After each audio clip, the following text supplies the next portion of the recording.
Hi, you guys. So I wanted to come on and to talk about a recent interview with Sean Paul and Daily Beast. He has a new album coming out called Scorcha.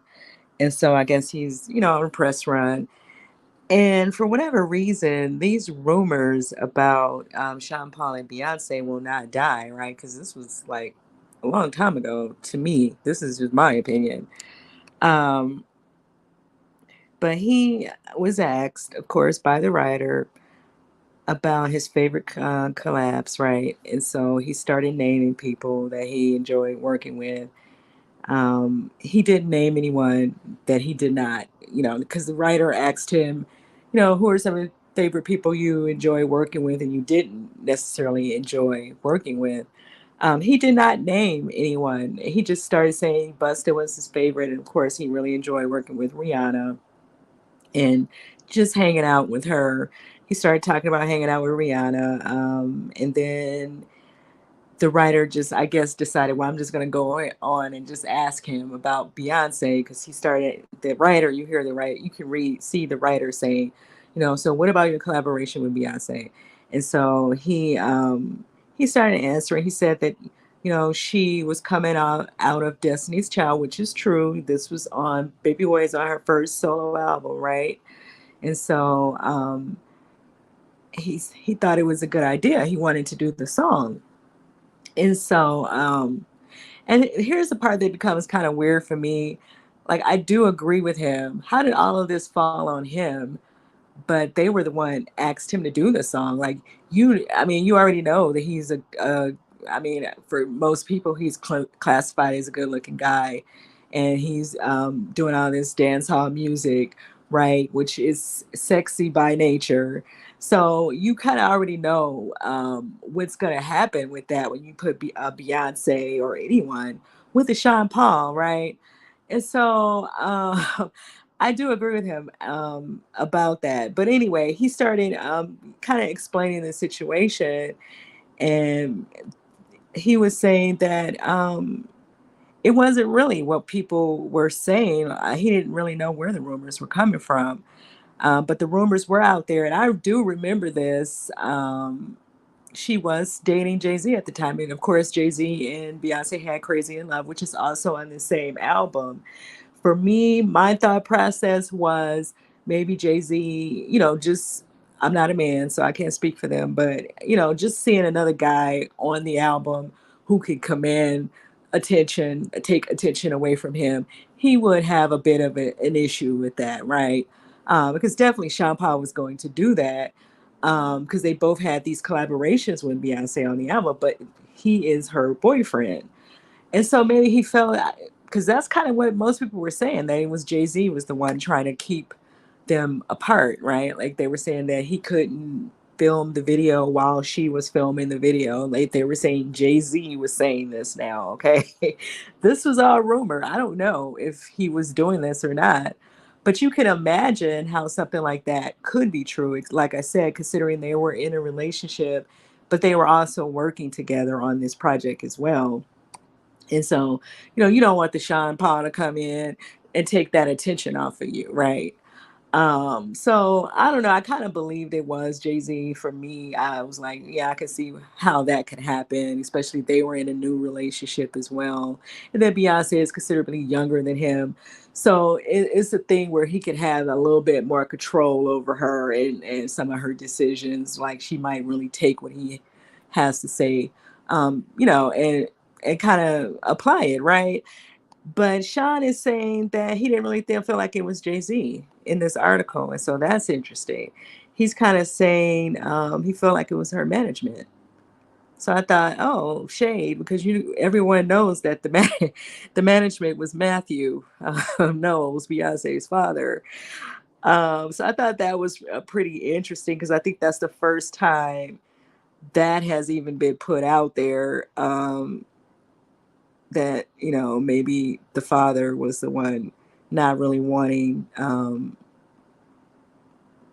the whole steamy setup because the song is, like I said, the song is sexy, but even when you're sitting down deciding that let's pair Beyonce with a Sean Paul, or I think Sean Paul and Shaggy at that time where dance hall was still hot. They were kind of the guys, right? So that was there. So, I mean, if you would have picked Shaggy, it would be the same issue, right?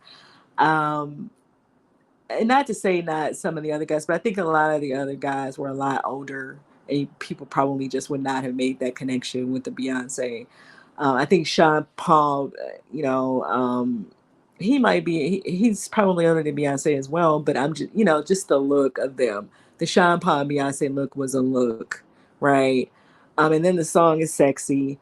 And they, like he was saying, they didn't get to play on that part of it because whoever was making sure that he was not able to go around her.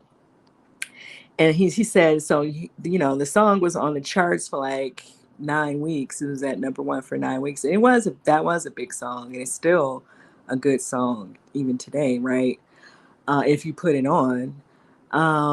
He was saying, you people would think that you would have been tired of seeing me and Beyonce together, pretty much, and that's true because when a song is that high, people will request it, right? Request the at concerts and wherever else, right? The award shows. And so he said that at the VMAs, I'm assuming it may have been that next year, however they do the awards, I don't really know. But whatever year it was, he said that he was there and she came out performing the song, but he was not asked to do the song with her. And so he said Paris Hilton was sitting in front of him, and he said, Paris said, "Why are you not on the stage with her? Like, that's you guys' song together." And to be honest, he made the song just as hot as Beyonce would make. I mean, the song was hot because he was on it as well. It had that dance hall feel, right? And so he said that kind of made him feel away. And so he said Beyonce's people reached out to him for him to perform the song, I guess, for some event that Matthew was holding, because he said the father. And he said it was only like 3,000 people there.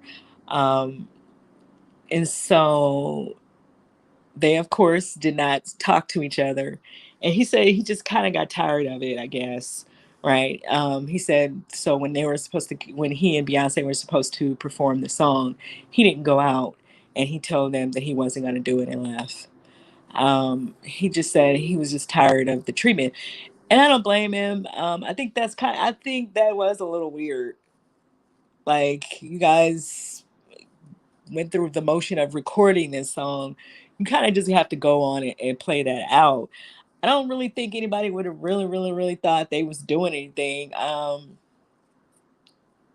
without any evidence of it, right? Like, you just showing up to perform a song together should not have been an issue, right? If the only time anyone saw Sean Paul with Beyonce was on the stage, then I don't see what the problem is. That's just my opinion. You guys can let me know how you feel about it in the comments.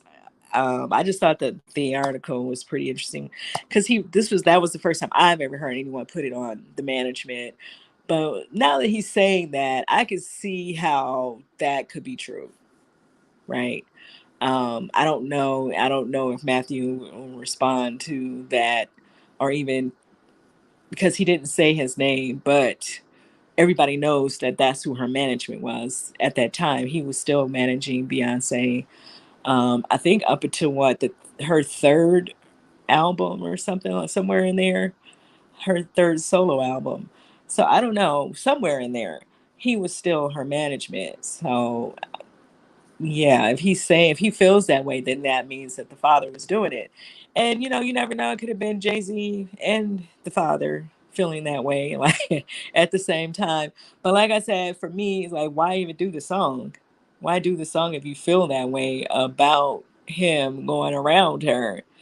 And then the insecurity of it all is a whole nother conversation.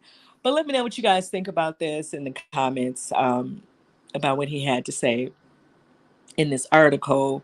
And for the first time, he's kind of saying that he felt like maybe it was just management, not necessarily Jay-Z.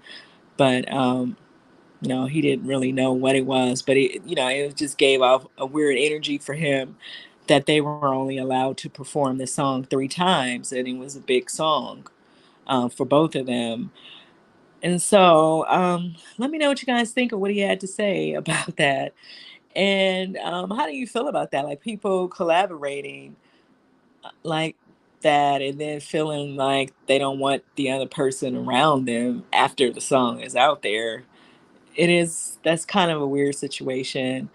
Um,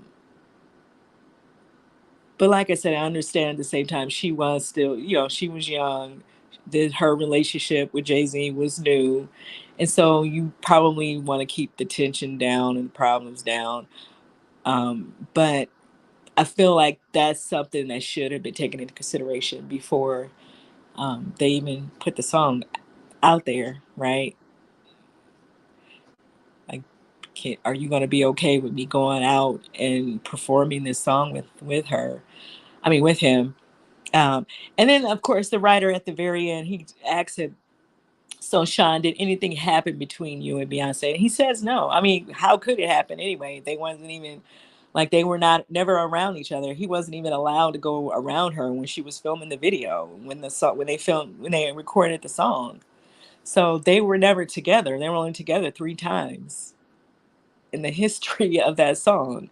So that's kind of, it kind of tells you that they would not have had the opportunity to build any type of relationship or friendship at that, for that matter, um, if they were not allowed around each other. But let me know what you guys think about that. How do you feel about stuff like that in the comments? And I'll see you guys in the next video.